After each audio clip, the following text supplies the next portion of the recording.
If you haven't guessed by now, this is a documentary to raise awareness for the public problems being caused by popular artist Taylor Swift.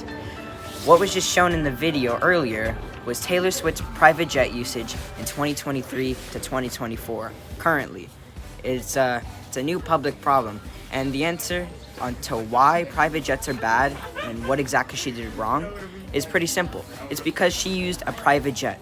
And now you have to ask yourself too. We have to distinguish why exactly private jets are bad and their difference between your standard commercial jet. Perfect. To compare both jets, they both produce compounds that are released into our environment: carbon dioxide, CO2, and nitrous oxide, NOx. But the main difference between your private jet and your commercial jet is because they usually have less passengers aboard. This means that there are more emissions per mile on a private jet than on a commercial jet. On average, carbon emissions are about 40 times greater than a passenger on a private jet than a commercial jet. Now for our next part, why exactly there are more emissions? There are two reasons. The first being that because private jets fly at lower altitudes, the fuel consumption is less efficient, while commercial jets fly at your standard higher altitudes. The second limitation is since private jets are smaller, that limits adaptation for new technologies. Something to remember is that private jets are used for flexible departure times as well as personal benefit. So now let's take a closer look at Taylor's 2023 private emissions. Just in 2023, Taylor Swift's jets traveled a whopping 178,000 miles, producing over 8,300 metric tons of CO2. That mileage is equivalent to wrapping around the Earth 7 times.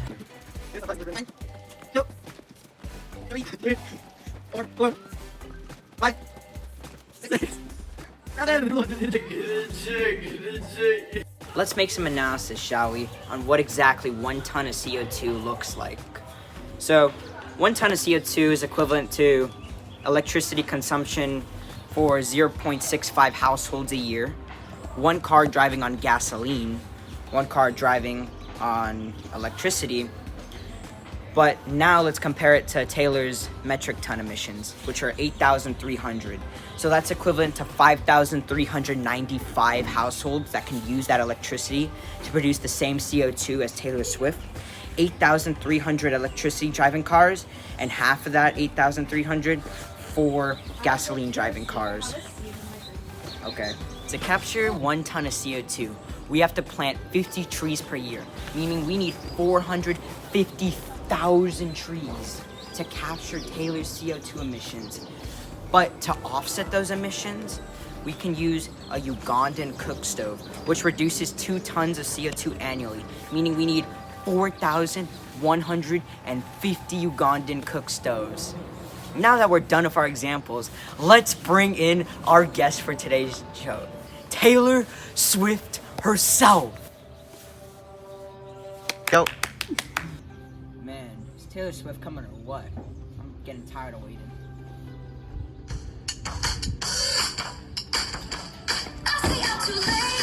Oh my God, it's Taylor Swift. Good morning, Taylor Swift. How are we today? Well, actually, I just got my, That's great and all, but you do realize we brought you on the show today to talk to you about your emissions being produced by your private jet travel. Do you know how much CO2 is being produced by your planes? Well, I mean, yeah, I just bought my carbon offsets and transmissions. You do realize that credits don't neutralize the effects of CO2. What do you mean? Well, these credits allow you to produce 1 metric ton of CO2. But with money earned, these are usually nature-based alone, for planting trees or protecting a forest. But these are temporary solutions, concluding that carbon offsetting isn't an excuse to pollute and will only worsen the climate impact. So what can I do to reduce my CO2 emissions? Well, step 1 is to stop traveling so much. You traveled a lot this year for the Eras Tour. Step 2 is if you need to travel, you take a commercial jet in private and business I class. can't fly with those peasants. But you have to, because you're still gonna get to your destination, but you're not gonna pollute as much. Okay, I see. Thank you. What else can I do? Well, you can help me talk about what the CO2 is doing to our environment. Damn it, I don't want to. 23, we had an estimated 33.2 billion metric tons of CO2 released in our atmosphere. With some quick calculations, That is approximately 0.00249% of the carbon emitted. And that 0.04% of our atmosphere is carbon dioxide. And basically that makes up a big part of us staying alive on planet Earth. that's right, CO2 in our atmosphere, it provides a really good thing.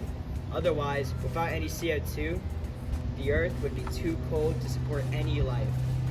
However, with too much CO2 in our atmosphere, the natural warming effect is supercharged and warms up our atmosphere faster than usual. Yeah, that's right. So my carbon dioxide emissions from my private jet usage binds to the water, causing the acidic levels of the ocean to rise, ocean acidification, causing the pH to get lowered, and that's very bad for the aquatic animals. I love marine biology. Thank you very much to our Taylor Swift for course. appearing on our show tonight. You may leave now on your private jet. I will never use another private jet in my life.